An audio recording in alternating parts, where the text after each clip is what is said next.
Another issue that occupies a top place on the global agenda is Iran's nuclear program. On this important matter, Turkey is certainly among those who are highly concerned about the possibility of nuclear proliferation. We do not wish to see any form of weapons of mass destruction in our region, and we are categorically against the possession of those weapons.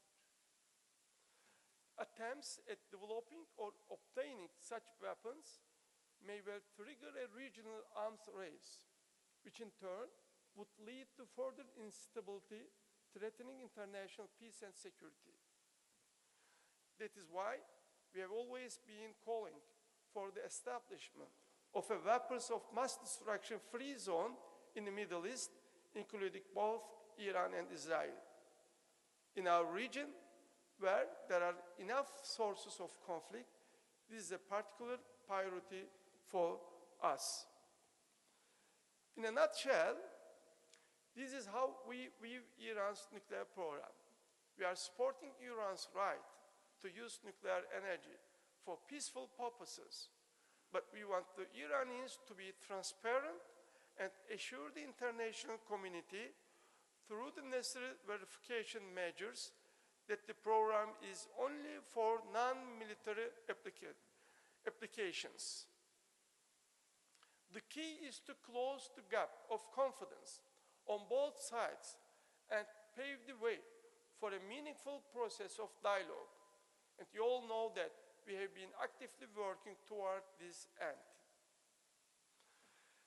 The Tehran Declaration of May 2010, for instance, by which Turkey and Brazil had convinced Iran to transfer more than half of its enriched uranium outside the country, was an important confidence-building measure. Given that a similar deal is still being sought, it is quite unfortunate that the opportunity of the Tehran Declaration has been lost since then. In any case, considering the alternatives, we have no other choice but to pursue and facilitate dialogue. There is no military solution to this problem. Any such move will not only further complicate the matter at hand, but will also create new layers of conflict in our region and beyond. For that reason, we hosted the most recent talks between the P5+1 and Iran in Istanbul in April. We are glad that the parties agreed in Istanbul to sustain their dialogue with a focused agenda. Now, we hope that the Baghdad meeting to be held tomorrow will take this agreement further and translate it into practical steps on both sides.